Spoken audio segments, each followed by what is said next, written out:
William Hoy joined the Oshkosh baseball team in 1886, the first year the team was started.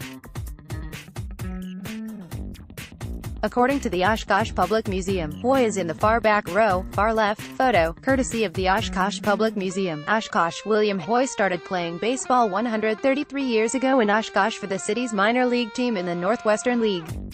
While he compiled solid statistics throughout his career, which later included stints in the major leagues with the Washington Senators and Cincinnati Reds, his numbers weren't significant enough to get him into the National Baseball Hall of Fame. Today, however, a campaign led by baseball researcher Steve Sandy hopes to get Hoy in the Hall of Fame for reasons that go beyond batting averages and home runs.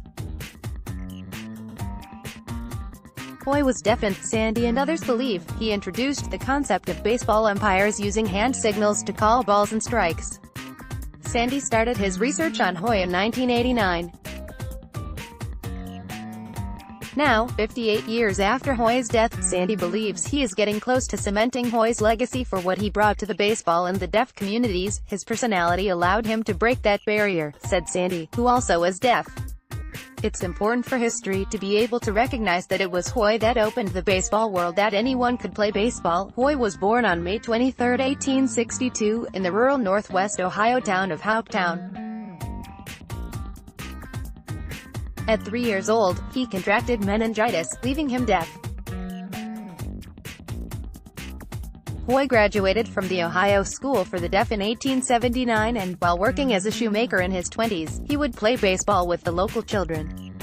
He was known by everyone as Dummy, a term historically used to describe people who could not speak.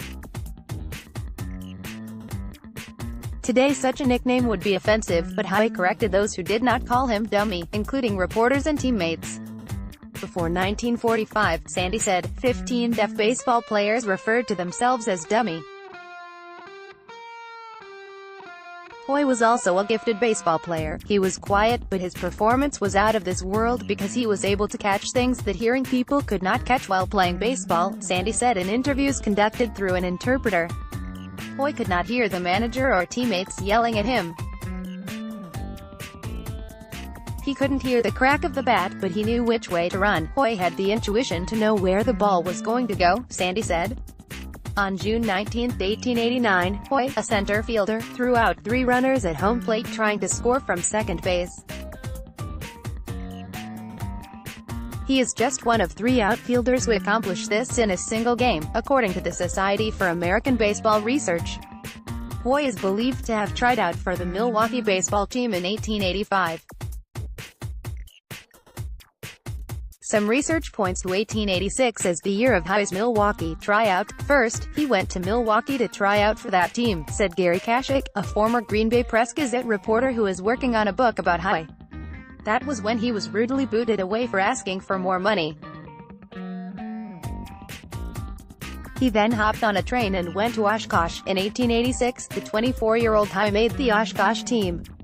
Well-known Oshkosh resident Edgar Sawyer started the minor league baseball team with other businessmen that year. The Northwestern League featured teams from Illinois, Indiana, Michigan, Minnesota and Wisconsin. In 1886, the Milwaukee Brewers were one of the 8 teams in the league, along with Wisconsin City's Oshkosh, La Crosse and Eau Claire. According to baseball-reference.com, baseball was so huge back then, Kashik said. It was post-Civil War, 20 years out, and baseball was springing out across the country everywhere. There were semi-pro leagues. Baseball captivated the American audience. Hoy came about just at the right time when leagues were starting to form. It's a strange dynamic. Big crowds were coming out. When you're good, people notice.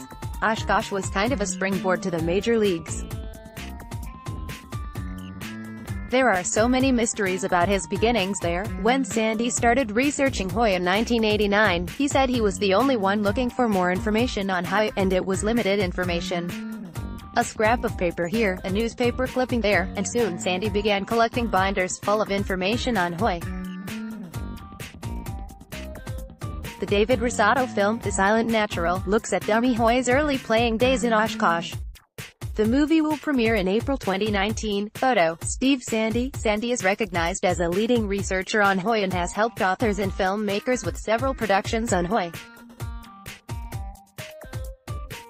His current project is a doc-or productions movie, directed by Hollywood filmmaker David Rosato, that will come out in April 2019 called The Silent Natural. The film, which Rosato called an underdog story, will predominantly focus on Hoy's childhood and time in Oshkosh. Rosato hopes he can bring the film to Wisconsin. Frank Saleh managed Oshkosh in 1887, 1 year after Hoy joined the team. Oshkosh won the Northwestern League pennant that year, a shock to the Milwaukee club. Saleh would go on to manage the Boston Beaneaters (1890–1901) and the Chicago Cubs (1902–1905), and was elected to the Baseball Hall of Fame in 1999. Hoy went to Oshkosh, Rosato said, and Frank Saleh gave him a shot there. In Hoy's second year with the Oshkosh baseball team, Oshkosh won the Northwestern League pennant. According to the Oshkosh Public Museum, Hoy is in the front row, first person on the left. Photo, courtesy of the Oshkosh Public Museum. Changing the game of baseball in his first year in Oshkosh, Hoy's batting average was just .219. 1 year later, it jumped to .365, Sandy said. How did he go from that increase? Sandy said. It was the signs from him and the manager and Hoy. With access to communication, he improved. In 1886, Hoy would spend a lot of his time in the batter's box trying to figure out whether a pitch was a ball or strike because he couldn't hear the umpire's call. The next year, Hoy, a left-handed batter, thought of a new approach. Between pitches, Hoy would look to his third base coach, Saleh, who would finger spell the calls, strike or ball, but on a particularly overcast day in 1887 with no field lights and the game played at dusk, Hoy had a difficult time seeing Saleh. Hoy sent a note to the umpire asking him to give hand signals to indicate ball and strike. The umpire agreed. Hoy was a very honest man, Sandy said. Every umpire trusted him. When the umpire would see him, they were willing to sign for him and do those hand signals. If Hoy was not playing or was not on the team, the umpires would just talk to the Major League 7. Though Jackie Robinson wasn't the first African American to play in the major leagues, he is recognized as breaking baseball's color barrier. Hoy was not the first deaf person to play in the major leagues, but he is perhaps the most recognized. Yet there still are questions as to the details of Hoy's professional career. Hoy played for 3 professional baseball teams, Oshkosh, the Washington Senators and the Cincinnati Reds, according to the personal record from the Oshkosh Public Museum.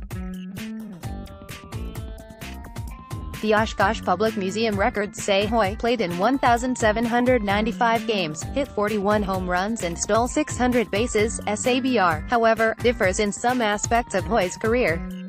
According to SABR, Hoy started playing Major League Baseball in 1888 with Washington and then played for Buffalo, St. Louis, Cincinnati, Chicago and Louisville. In total, Hoy played 14 seasons with 4 major leagues, the Players League, American Association, National League and American League. SABR says Hoy played in 1,797 games and made 2,048 hits, 1,429 runs, 40 home runs and 596 stolen bases. His career batting average was .288. Hoy is the only player to score 100 or more runs in a season in each league. When Hoy retired in 1903, the 5'5", 150-pound outfielder was in the top 10 for several baseball statistics, 2nd in walks, 4th in stolen bases, 6th in hit by pitches and 9th in games played. On October 7, 1961, just 2 months before his death, the 99-year-old Hoy threw out the first pitch at Crosley Field in Game 3 of the World Series between the Cincinnati Reds and the New York Yankees. In 2003, the Cincinnati Reds inducted Hoy into their Hall of Fame. Continued legacy. Such inconsistent numbers present challenges for people such as Sandy and Kashik, who have worked to get Hoy into the Baseball Hall of Fame.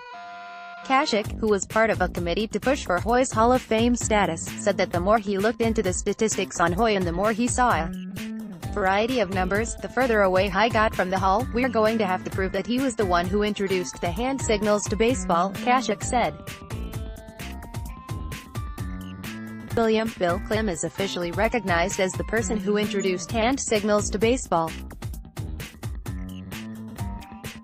Clem, a Major League umpire of 37 years, was inducted into the National Baseball Hall of Fame in 1953. A plaque at the National Baseball Hall of Fame reads, "Known as the Old Arbiter, umpired in 18 World Series, credited with introducing arm signals indicating strikes and fair or foul balls." Hoy retired in 1903, and Clem started umpiring 2 years later in 1905. "We do not want to discredit Clem," Sandy said. "We just want the record set straight.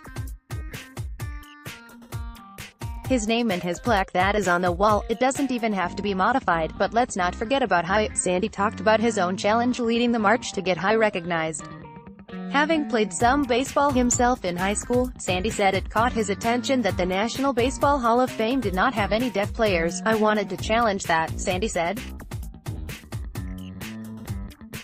David and Goliath. The Hall of Fame was Goliath. Here I was David, getting ready to challenge that.